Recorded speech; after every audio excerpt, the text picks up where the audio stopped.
We're here with Twins third-round pick in 2021, Cade Povich, on today's episode of Locked On Twins.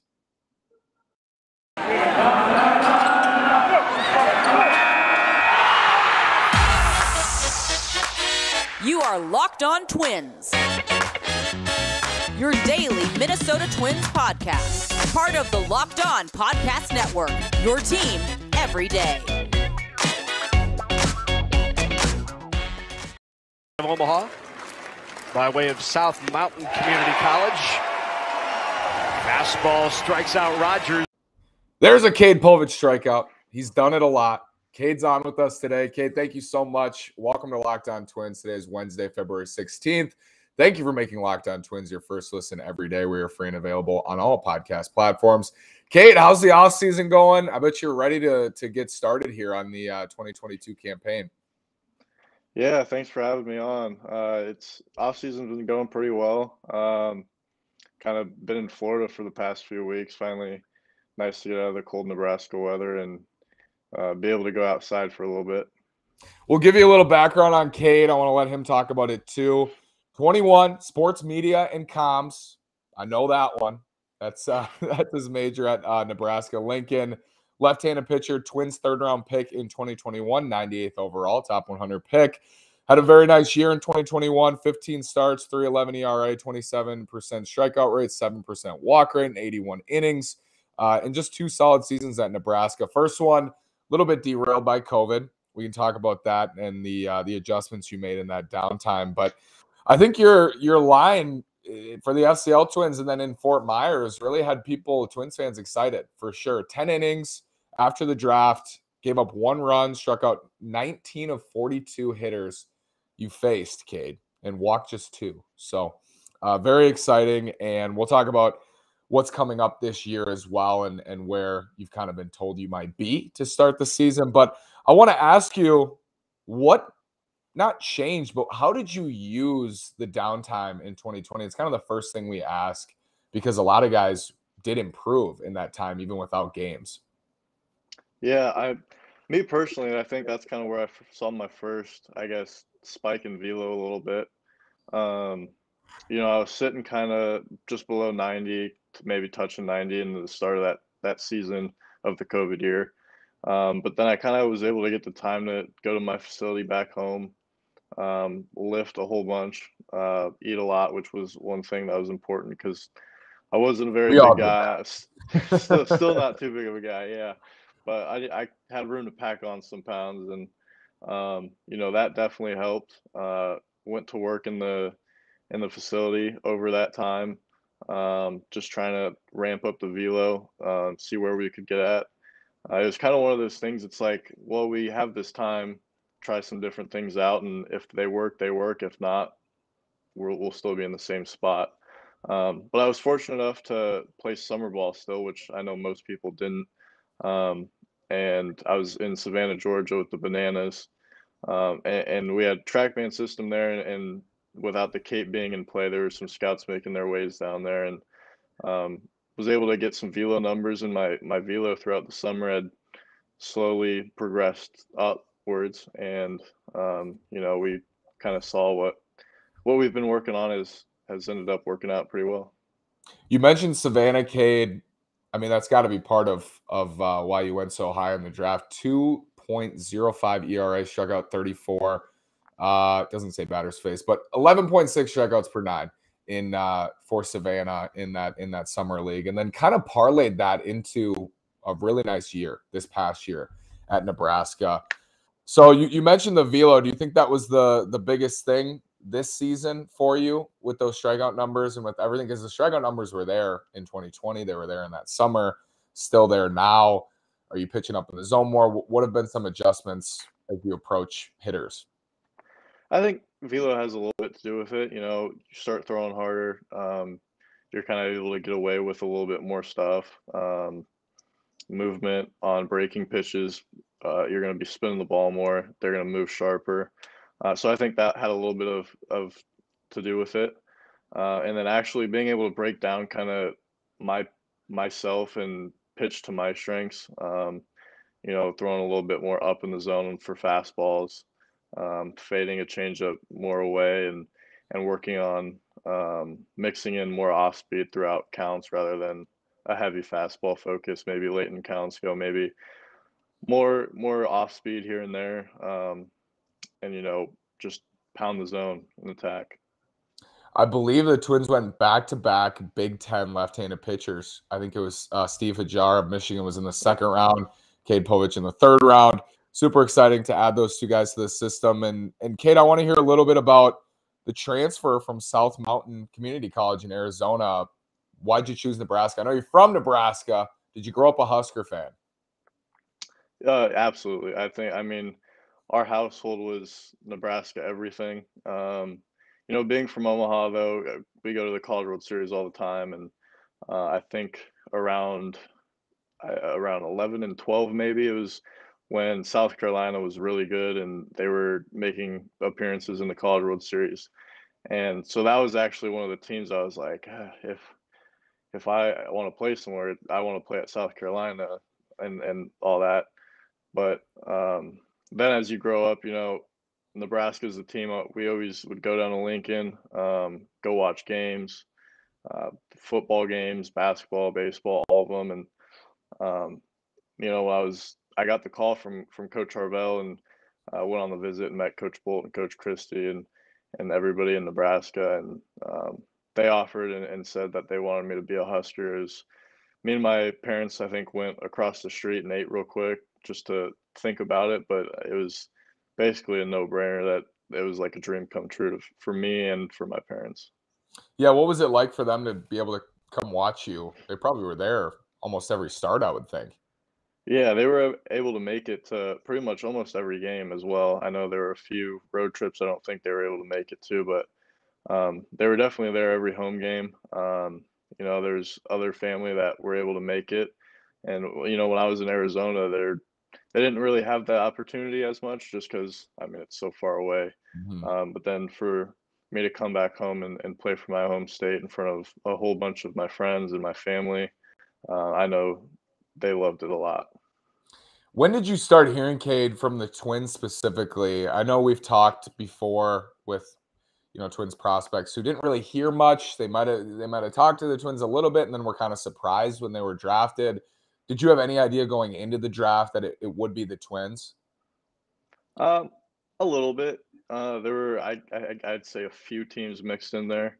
I mean, there were a few that were pushing pretty hard as far as like the amount of interviews and surveys and this and that I was doing.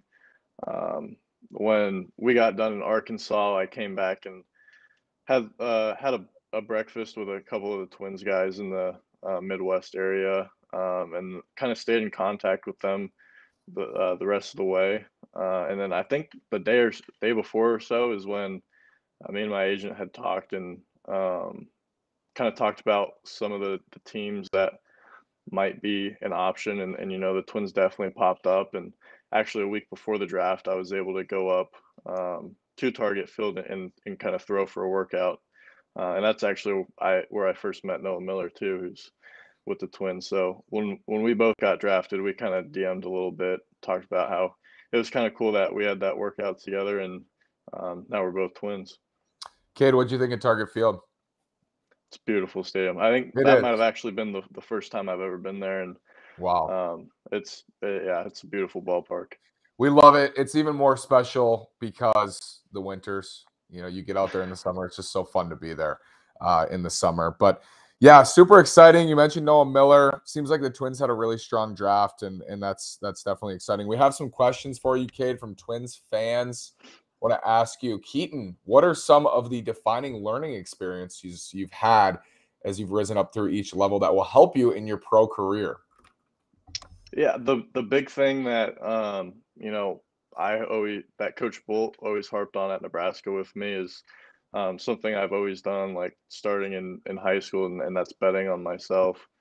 I bet on myself to go to junior college and grind it out to get to Nebraska, and that's kind of always the mentality that he's put on me and that I've always had on myself, even going into games and the workouts and all that. And I always think that's something that I keep in the back of my mind whenever I might be down or, I might be coming into a tough situation, um, just give it time and bet on yourself, even if other people are saying that you might not make it.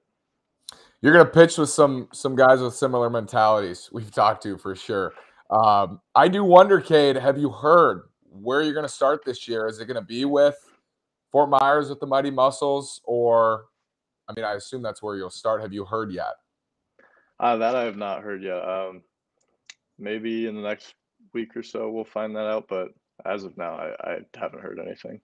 It's a holding pattern for a lot of guys, for sure. A couple more questions we'll get to here. JD, I know you talked to JD. What are the main changes, things you've been working on since turning pro? You mentioned the velocity, and he's asking what went into that velo jump in the summer. And I know with the Twins too, I want to expand this a little bit more because we have talked and looked at Twins prospects who've added major ticks to their velocity, or low 90s to the mid 90s to the upper 90s. It's hopefully a trend we see with a lot of guys in the system. What went into it for you, and what are they working on with you to maybe pump some more? Yeah, well, first off, I think the big thing is putting on a solid muscle mass. Um, one thing I went home with, well, I actually started, I guess, with was getting good workouts, and that's going to put on solid weight, solid muscle. Over the off season, I tried living in the weight room. That was one of my bigger focuses. And then coming back here, we've harped on, putting on, adding a few pounds of muscle, continuing to be a dog in the weight room, and then as in the pitching side, just kind of implementing some drills that'll help me move better. Movement is kind of key in everything when it comes to pitching. There's a lot of different ways to throw hard, and it's kind of finding out what is the best for you. And when you're smooth, everything's working in sequence with each other, and that's kind of what we're focusing on. When you look at your mix, Cade, what would you say is your go-to strikeout pitch? Is it that fastball? Is it your curveball? You mentioned the change. What are you going to get your swings and misses? I think as of lately, it's been probably, I'd have to say changeup probably. But we've kind of worked with a slider. I had a slider in college. Didn't throw it a whole lot. It was kind of up and down. Um, Kind of figured it out a little bit when I came to camp after draft. But then the past few weeks I've been throwing it. It's been looking really good. So we'll see how that plays out, because I feel like that could be a really good pitch for me as well. Yeah, I'm sure you know, Cade, that's kind of been this theme of Wes Johnson and kind of the coaches in the Twins system is sliders. We've heard a whole lot about sliders. They add these minor league guys who have a slider, sharp slider, but maybe not a whole lot else. So hopefully, yes, they will definitely probably work with you on that moving forward. A couple more questions we have here. I'm curious, what is your plan for spring training? I don't know if you have exactly a plan at this point. I know some guys were back in Fort Myers a month ago. What is your plan? Yeah, my plan is just kind of to build up for season, get myself to a spot where I'm throwing my hardest when it comes to game time, and my pitches are all locked in, and I feel confident to be able to go out and do a game and throw every pitch in the zone with my best stuff and with my best command. When you look forward to 2022, Cade, what are some of the bigger goals you have for the season? I think it's kind of the same goals that everybody has, whether you're a 8-year-old playing your first select baseball game or you're a major leaguer. It's to continue to develop throughout the year and win a whole bunch of games, and hopefully be the last team standing and be a champion at the end of the year. So you got a short amount of time in Florida with the FCL Twins, with the Mighty Muscles. What were some of your takeaways just from initial interactions you had and watching guys in the system play, your teammates? Yeah, there's definitely a lot of good guys. College, playing in the Big Ten, and even at the end of the year against Arkansas, colleges have really good lineups, especially teams like Arkansas. But there's always the couple guys that maybe have some big weaknesses, and those are easily able to kind of sniff out. I think it's a little bit, I guess, taken up to another level when we come down here.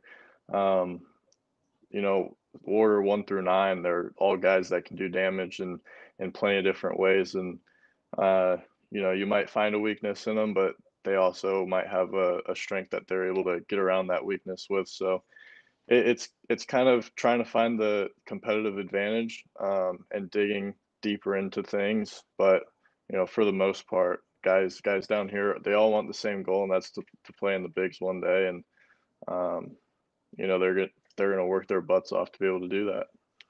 We saw some wacky walk numbers last year in low A because of the automated strike zone and things that they're starting to implement. As a pitcher, Cade, what is your opinion on that? Because it feels like it's coming. Yeah. So I threw, I think it was 3 or 4 games with Fort Myers.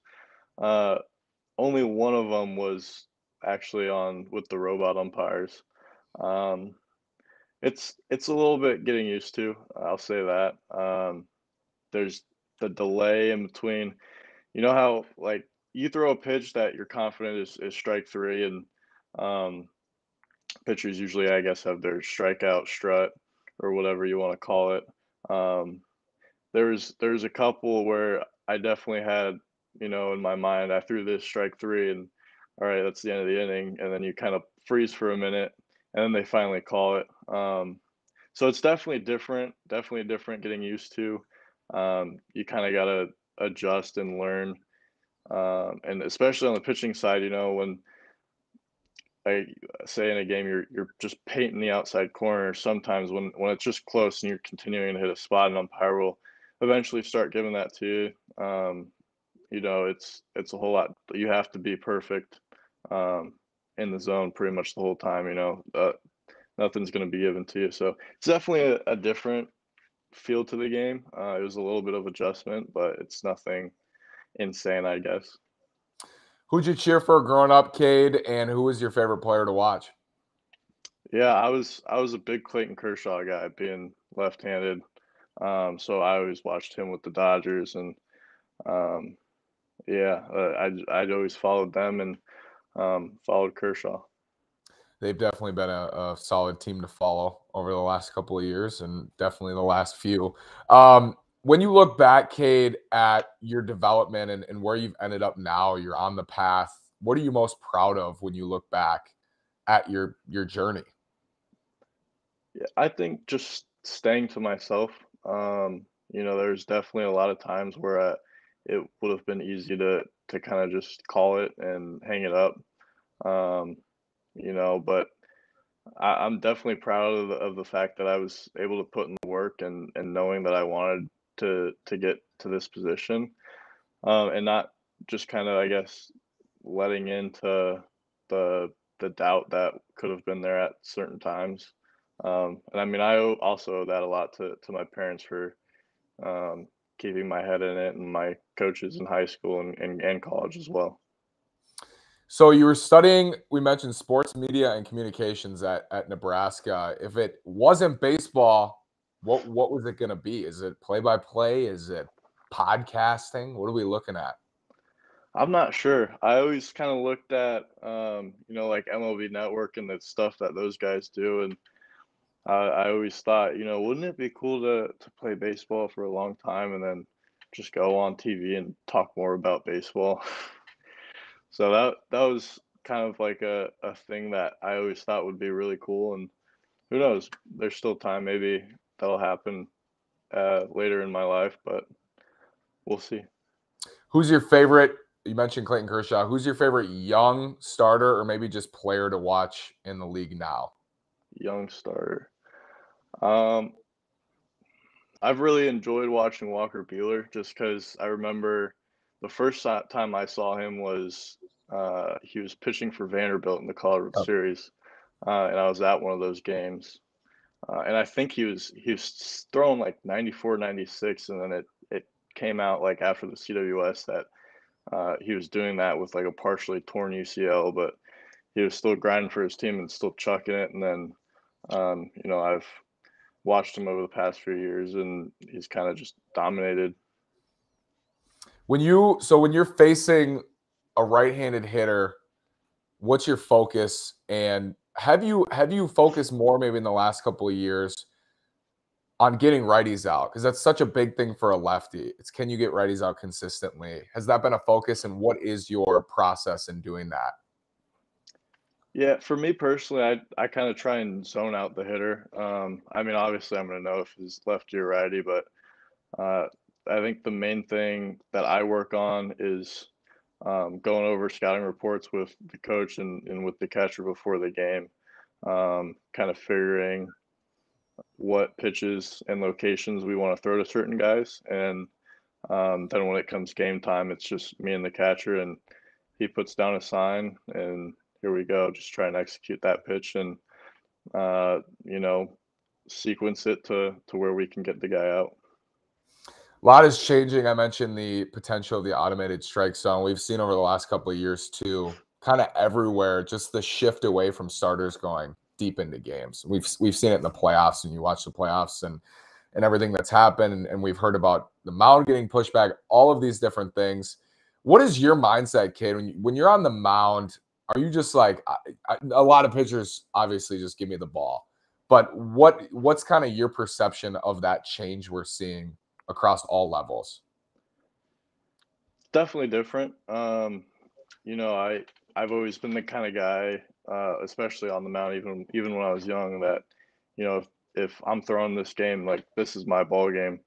There were a few times, I know last year during college ball, I kind of tried talking my way into staying out and going to throw a little bit more, but stuff ended up happening. Like, there'd be long innings, or there'd be a rain delay, or something would happen, and obviously then I can't really argue that when you're sitting around forever and coach is just looking after your health. But if it's a 1-0 ball, if I'm ahead 1-0 and I got 10 strikeouts and I'm just dialed in, whether it's the fourth inning or the sixth inning or the eighth inning, I'm gonna want the ball no matter the situation.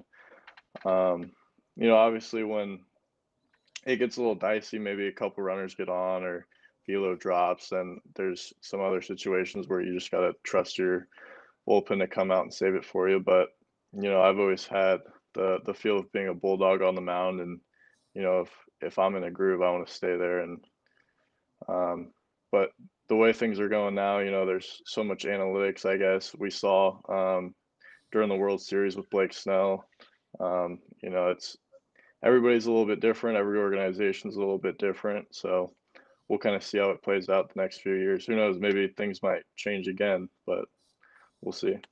Yeah, could flip back. You never know. This twin system is interesting now because Cedar Rapids was the low A team. Now it's Fort Myers. So you're kind of making this Midwest journey. You're going to Wichita, you're going to Cedar Rapids. How excited are you to start in Florida? I mean, you're from Nebraska, you went to Arizona for a little bit. What do you think about Florida?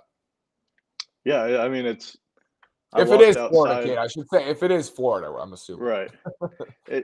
I walked outside today and just kind of went for a walk by myself because it's sunny and high 70s maybe.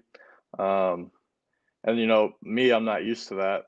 I mean, even when I played JUCO ball, we went up north more to start the season. So if I'm down here, and I mean, I guess even right now, just being outside and not being cold when I'm going to throw a ball it's definitely pretty nice.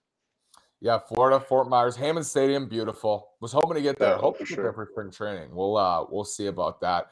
What is the plan, Cade? Because I'm not 100% sure, and I think Twins fans are wondering, like, minor league games. We don't really know do you have any idea of what's going on down there in terms of getting you guys out on the field and playing scrimmages or playing games? I don't know fully what all their plan is. I know me and a few pitchers have been here for about 4 weeks now. Today, actually, there's been a lot of guys. I think catchers mostly, maybe some other pitchers too. I know there's a few position guys that have been making their way in. We've been getting out on the field, throwing. They've been taking ground balls, hitting. I know Friday I have live at bats. So for us minor leaguers, the spring training aspect, I guess, of it is slowly starting. We're starting to be able to get to some game-like, I guess, situations with live at bats. But as far as games or anything like that, I guess we'll just have to wait and see. Over the last couple of years, Cade, the spring training aspect for the Twins has been interesting because you've had guys like Nelson Cruz, you've had guys like Josh Allen, you've got a lot of veterans with track records of massive success. Now the rotation is shifting into a younger feel in the rotation. Jose Barrios is no longer with the Twins, of course. Maeda is injured. So it has a younger wave kind of feel. Is there anyone you've enjoyed watching for the Twins, if you've watched any Twins baseball, that maybe you want to pick their brain this spring training or maybe next? Yeah, definitely. I watched a couple of the Twins games where Bailey Ober pitched, and he had a pretty good start to his year, and his debut, and kind of being the guy, a younger guy, and someone who's kind of just got up there and just gotten their start. I definitely think he'd be a guy that would be interesting to talk to and kind of pick his brain a little bit about how that went and kind of what went into it for him. Yeah, always massive strikeout numbers for him too, and added some ticks of velo, and it's crazy what can happen, right? The numbers are already there, then you add the velocity, and all your stuff just gets sharper. And now Bailey Ober a year ago, kid, it was like he got added to the 40-man, and we're like, that's great. And now you can't imagine a Twins rotation without Bailey Ober. So it's fun to watch these guys. Definitely fun to watch you guys pitch, and can't wait to do so. A lot of good young starters coming. Cade Povich is part of it. Cade, thank you so much. Really appreciate you. Thank you, everyone, for asking your questions.